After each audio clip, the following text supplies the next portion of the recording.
Well, welcome to Kingdom Journey. We're just so excited to have you join us today, and we got a special guest with us, Jim Sage, who is chairman of our elder board and was also chairman of our search committee, and he's going to talk a little bit about a candidate that they are interested in. But before we go there, Jim, I want to give you just a little gift from Kingdom Journey. It's not much. We run on a very limited budget, but I think you'll appreciate it. Anyway, I'm just going to kind of turn it over to Jim and let him talk for a little bit, and I might have a couple questions to throw at him at the end. We'll see how it goes here, but I just want him to tell a little bit about where the search process is. Okay. Hey, Ron, I want to thank you for this. I don't know what this is, but I have to tell you, this is the first gift I've ever gotten here. If there's a check in there, I really want to appreciate that. So, and I want to say something too. We said in the elder board meeting one time, golly, I don't know how long it's been, maybe 9 months ago or so, and you brought up that the fact that you'd like to do a podcast. You think it would be really good, and you had some information about that. And look where that's gone today, and it's really been I think a real big hit. I've watched everyone you've done so far, and I think that's goes out to our congregation, and we get a lot of really good feedback from that. So, Yeah. good idea, bud. I really Thank you. thank you for that. Yeah, we have. We've been the pastor search team has been doing this since November the 22nd of 23. That's I think 16, 17 months we've been doing this, and it's been a long journey. And I have to tell you, I don't really want to do this anymore right off the bat. It's a big responsibility, and we certainly have done, I think, our very, very best job in um, analyzing the applicants that we get in. Here we've had, uh, since we formed the team, uh, probably, I would say, upwards of 40 applicants from all over the world, male and female. And I remember one thing that when we first started this that Jack Taylor said was so important for our congregation, and that was that the individual, the guy that we seek out, we candidate for, becomes our lead pastor, um, has to fit, FIT, has to fit our congregation. And so we've done a lot of things um, in our process. In fact, I brought out I guess I got it over there in my other note. We actually did a flow chart of all of our process that we go through with an applicant. We expected applicants to come from our denomination headquarters in California, EFCA, but we didn't get many. And they have a process that they go through before they send them to us. And so we were this is early on. And so we were contacted by a fellow by the name of Jason Lancaster. And I've told the congregation this, I think, before in some of our meetings. And he has he's a minister in a church very, very similar to ours. It's a senior community in a gated community like Green Valley. And his passion is to find pastors for churches that need them. And he goes through a bit of a scanning process, if you will, before he sends them to us. He gives them 3 questions. He knows what we're looking for. And so when he gets an applicant, he looks at that, and then he screens them a bit, and then he sends them to us. And there were times when we were inundated with applicants, and there were times when months like we would go maybe between Thanksgiving and Christmas when we didn't get any. Of course, that's a pretty busy time of the Right. year. After the first year, and you kind of get worried because we haven't got anybody that we really liked. So where are we going to be, and how long is this going to go on? And then, boom! After the first year, it was Katie bar the door. We had all kinds of applicants, and that's where we found Carl. This is a real interesting kind of a statistic, I guess. When the search team got together, the first thing we needed to do was to find an interim pastor. And Jerry Meal suggested that he knew a guy that knows a guy that knows a guy. No, he knew a fellow from Tucson that was a retired pastor. His name was Randy Hammonds, and he had met him, and Pastor Bruce and Pastor Jack Capon knew him. that he might be interested in coming out of retirement and doing that. And he thought he was a really good guy. And so we talked to him on the phone. We brought him down here. And I remember the day that we met Randy, the search team had been in the conference room, and we talked to him. I walked him out to out the door to his car. He came back in, and everybody was beaming. They said, "This guy is going to be our interim pastor." It was a dead on, and everybody agreed with that. And they were just excited about him, and that has proved to be the case because everybody loves Pastor Randy. And I don't know how many times people have said, "Let's get him to be our next pastor next." And so, but he wants to retire. He's going to go back to retirement and do his thing. He's happy to do that. But he's been a blessing to us.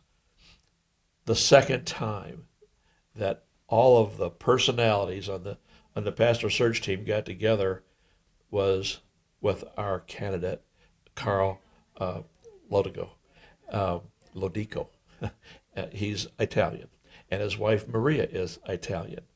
And we got an application like that. We listened to his sermons. We liked what we saw. We had other candidates or other applicants at the same time. He was just an applicant at that time. And so, but a process of elimination, we had three guys that we kind of liked, and Carl was our number one pick, and we had number two and number three. So we had Zoom meeting with him, and then a couple of weeks later we had a Zoom meeting with he and Maria. We sent out, we did our questions that we have. We came through, or what's the word I want to use? Constructed what we called our fit questions. We gave them to him. The answers came back, and we were pleased with those answers. We called EFCA, and they proceeded to engage him in what's called a ministry match. And it's really long and involved a lot of questions. They do a temperament test. They do all kinds of things. Carl answered all of those questions, came back to us. We got to see the results of all that, and that was all good. The matches were really, really great with our theology and the questions that we had, the questions that we asked. He matched them up. They were really good. So we didn't have any problem with any of that. So then we had our second video conference with he and Maria, and we looked at each other, and I think Jerry Meal said, "Are we going to fish or cut bait?" That was his comment. And I looked at everybody, and I said, "Let's take a vote." And everybody was 100%. Mm-hmm. And that was one of our considerations, that we didn't choose any candidate to go forward with, that the entire team wasn't 100% on board with that moving forward. And if you look at the makeup of the search team, and this is all a God thing, Ron, we have we have a lot of different personalities on that search team. Some are talkative, and some are quiet, and it really worked out great, just the way the Lord wanted it to work out, I'm sure. And so it went together. And last night was the Tuesday night, we put this before the elder board. The elders had gotten to meet them at a luncheon. We brought them down for 4 days, and they met with the search team and spouses at a meet and greet. The next day, they met with all the elders. We took them to lunch, so you got a little bit of a chance to meet them and talk with them. The next day, we went to lunch with the pastors. They got to meet them. They spent a night with my wife and myself at our house just for a quiet dinner so we could talk about some things. Coming out of that whole process just recently, we had, last night at the elder board, we took a vote to move forward, and it was unanimous. Every elder was on board with this, so it gives you a pretty good feeling. So is there going to be a time in the future where he meets with the staff, pastoral staff, and the elders to do a Q&A? Yeah, and they did a little bit of that already at their luncheon time and things like that. What we're going to enhance that. We're going to go forward with that a little bit. Pastor Bruce and I were just talking about that today and we're sketching out some plans and that according and with the pastor search team, we're going to like to bring them in May. This is in we're forming this now, so it's not set in concrete quite yet. Sure. But we'll bring them in on Friday. And what I really want to do, and I think the team does too, was to have like a 2 hour session on Friday and maybe another 2 hour session on Saturday. This would be Mother's Day. Sorry about that, Mother's Day, but be my present to the congregation, or not my present, but God's present to the congregation on Mother's Day. But that's kind of the only time we can work it out that works pretty good for everybody. But like that Friday, and then again on Saturday, maybe in the afternoon, we would meet in the fellowship center and invite the congregation to whoever wants to come on in, and we'll sit around tables and we'll have Carl and Maria there, and they can answer questions back and forth. Let the congregation meet them, and then on the following Sunday, Mother's Day Sunday, again, don't take this as not set in concrete yet. We're still trying to formulate this, but this is an idea that we would have Carl preach on Sunday, Mother's Day, early service and later service, meet the fellowship between services, and then that late afternoon, we'd have a congregational meeting, and then the congregation would get to vote on him, and they would still be here. So I can give them the good news and the bad news after that after that vote. But I mean, we are a congregational led church, and the congregation has the word and the vote on that. Hopefully, they would put their trust in the search team and the elder team, and we'll run this by the council as well. But some of the councils are on, Doug and Ed are on the elder board. Yeah. And I think I had told Jim, by the way, that I had never heard of having meetings with the entire congregation, and I think it's a great idea. I think it gives them a chance to have firsthand exposure, and because we have such a diversity of background, denominations, theology, doctrine in a church like ours, and most of the churches I have pastored in the last, let's say, 40 years, it's good for them to be able to come and talk to Carl, and they can ask any questions that they want of him. And I just think it's a wonderful idea, and the process of coming to a determination what God's will is for our congregation and for the person that God would call us here. Absolutely. It's all about getting to know the individual, and it's just so difficult with all the applicants that we had to get to know them. I mean, it's like we have a lot of good questions that we answer them, in our video conferences we're good, but it's not like shaking hands with them and taking them to lunch. And when Marty and I had them at our home at lunch or for dinner one evening, it's like having anybody, couples in our congregation come and have dinner with us. You get to hear about their family and hear about where they come from and where they want to go. I would tell you that just take it from me, the more you get to know them, the better you like them. Maria has got a medical background, and she is a patient advocate. How well does that fit in our congregation right now? Carl's background is Baptist. He's a conservative Baptist. He comes out of a church up in Cottonwood called Verde Community Church. The reason that he is 62 years old. He resigned from that church on the 22nd of January of this year. And the reason that he did that was that the church there had a school from K through sixth grade. And it was doing really well. And they wanted to expand their school to go from K through 12th grade. And Carl just felt that he would rather be more of a pastor than a superintendent. And I give him credit for that. I mean, I think the school of bringing up the children, I think that's really, really important. But at his time in life, he just felt that he wanted to pastor a congregation. And the more you get to know him and meet him, I think he'll be an outstanding shepherd. I think he'll be an outstanding teacher. um, he's just the more you get to know them, both of them, you just want to wrap your arms around them and invite them in. That's just the way I feel about it. I'm not big on huggy. He's selling you, folks. No, I'm just kidding. No. That's good.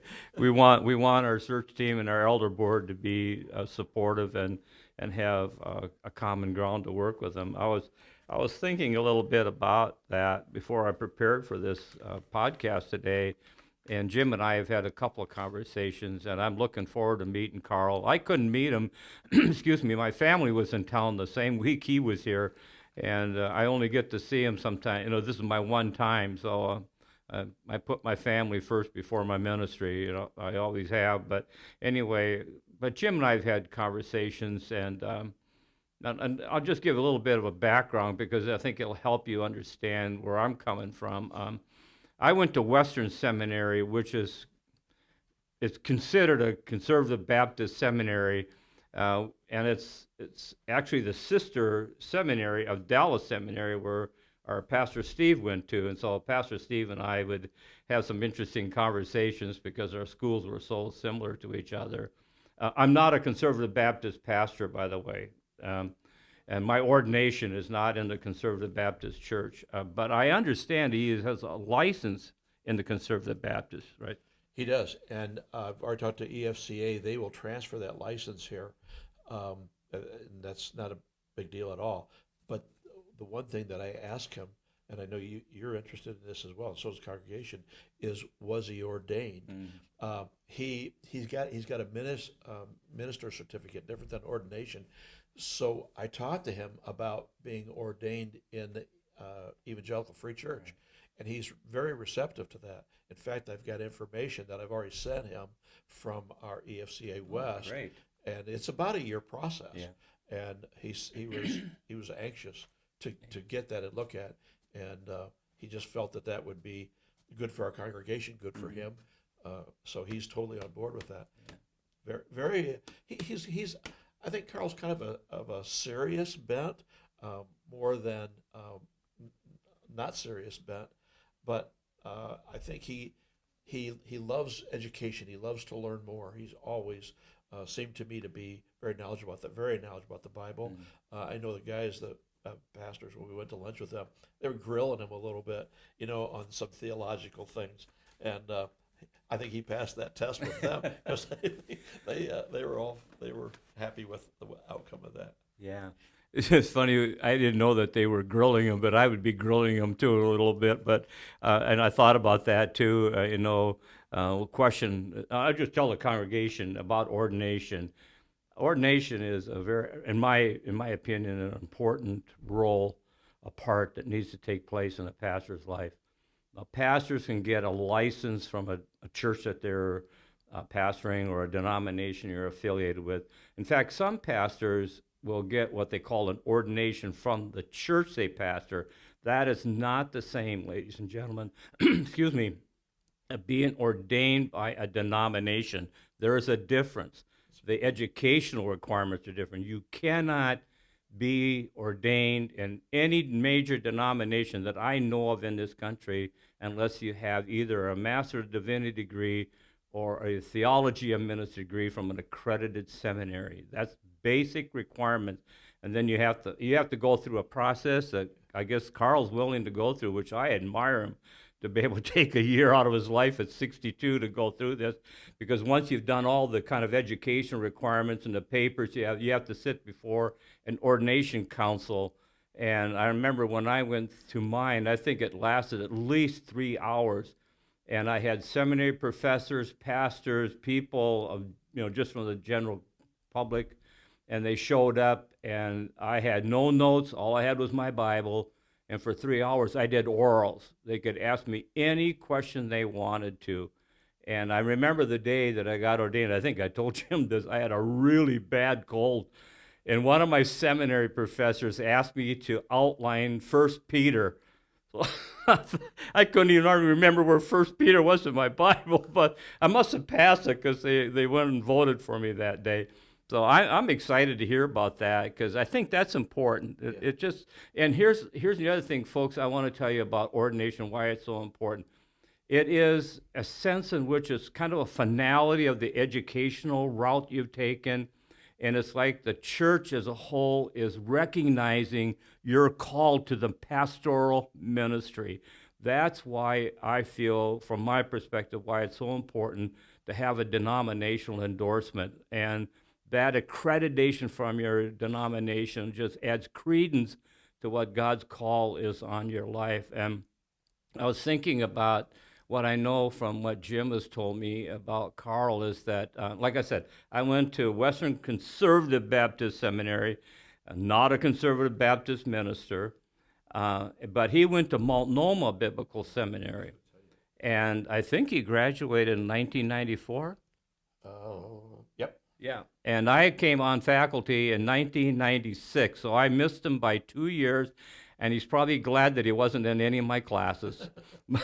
But I'll talk to him about it, you know. He got his master's degree at. He's got his MDiv degree from Multnomah, doesn't he? Yeah. Yeah. And by the way, folks, Multnomah is just a terrific school. It was founded by John Mitchell many years ago, and in one of the it's called Mitchell Halls, where our classrooms were located. There was always a plaque outside when you came into the main doors. That John Mitchell's famous quote was, "Don't you folks ever read your Bible." Multnomah is known for teaching the Bible. That is their hallmark. So when I hear that Carl comes out of that background, academic background, I know he's had a good theological background and training. So that's really a neat thing. But anyway, I don't know if I have anything else to say. I'll save my questions for Carl. I'm glad. Yeah, I'm not applying for the job here. That's for sure. No, he's. I feel, I feel, and the team feels. I think the elders feel that got a chance to talk to him, that he's the right man for the job. We have prayed and prayed and prayed. We got an awful lot of people praying for us, and believe me, I couldn't have made it through this without that. But we prayed that if it wasn't the right man, if he wasn't the right man for us, that the Lord would just throw a rock right in our path. And he did that twice. He did that twice on people that we thought were pretty good, that we wanted to go down the road with. And we didn't. We took another path. So far, how the Lord works when he works, all the plans come together really smooth. And so far, that's the way this plan is going. And so we all feel that we're on track with the Lord, and we certainly listen. So I'm feeling pretty good about it. We're not there yet, but we're around in second base and going to third, I think. Yeah, and I just personally want to thank Jim and the committees that have worked so hard. I've been through this myself a few times in my life, and it's a tough road because you want God's will, and the God's person, and sometimes the Satan likes to throw roadblocks into that process also. And I was just thinking, and I don't know if he was ever asked this question, or maybe I'll ask him, is one of the questions I would want to ask is, how do you know you're felt called to this church? I mean, because I got asked that question every time I candidated for a church. But I have one question, the final one for you, Jim. And what is the one thing, you've spent a lot of time, you've spent more time with him probably than anybody. What is one thing you take away from spending time with Carl that you would like our church family to know? Right away, a shepherd. He is a shepherd. He relishes that role.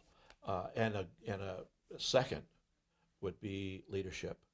I think he leads. He will lead with conviction and compassion.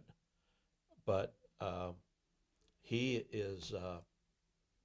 I'm looking out for that probably because I think leadership is so important. But so is the number one call is shepherding. He asks a lot of questions in regards to that. We ask him questions in regards to that, but just his demeanor, it's not it's mature. I guess it would be mature and a bit on the serious side, but there's also that underlying because we ask him about conflict resolution, and how would you handle this? We asked him a lot of questions. I mean, they were endless to go. I know what it was like for us to go through it. I don't know what it was like for him to go through it, but it was not easy. But he answered everything quickly. He got back to us. I mean, he dots the i's and crosses the t's, and he does it with expedience and thoroughness. I just like him a lot. The more you get to know him, the better you will know him. But I think you'll like him a lot. Could you, I mean, this maybe if this is a hard question for you, you don't have to answer it. But when you talked about leadership, I've taught leadership classes to pastors, and I've taught it to. In fact, I teach it right now to some secular business people, and I got to give Jim some slack on this, so he'll have to forgive me afterwards. Wait till he opens his gift, he'll forgive me. So, what would you say is his leadership style?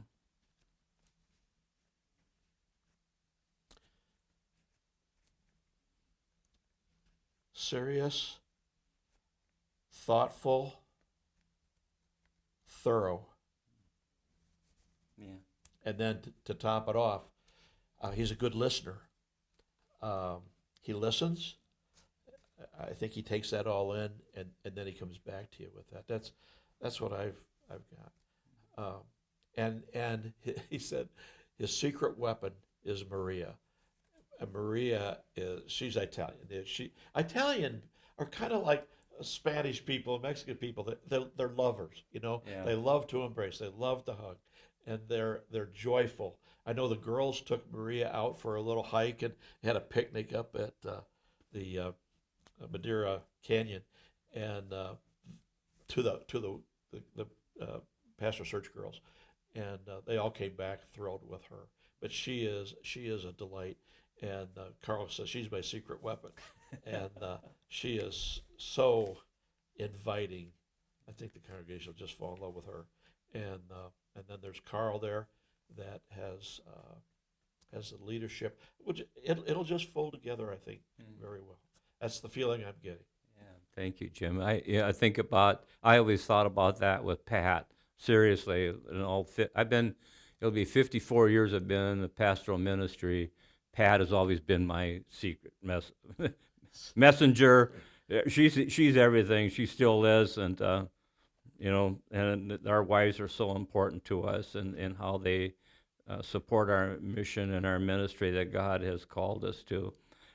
Gosh, I can't think of anything else I want to say except I want to thank the people for watching. This is an important video for you. And again, we just thank Jim and all the people that have been working so hard behind the scenes. And I really love this idea of having time for our congregation to come and meet Carl and Maria. Is it Maria? Maria? Yeah. I was thinking about Italian, and I think about Brazilians, because Pat and I worked down in Brazil for 16 years. They're like that, very demonstrative, huggy, touchy-feely, vocal people. Yeah, I love it. So I think we'll fall in love with her for sure. Anyway, I want to thank you, Jim, for coming. Thank you for watching, and God bless you. Next week, we're going to do a podcast, and Gene Capon is going to be our guest. And so I hope you'll look forward to watching that as well. Thank you, and God bless you. Bye-bye.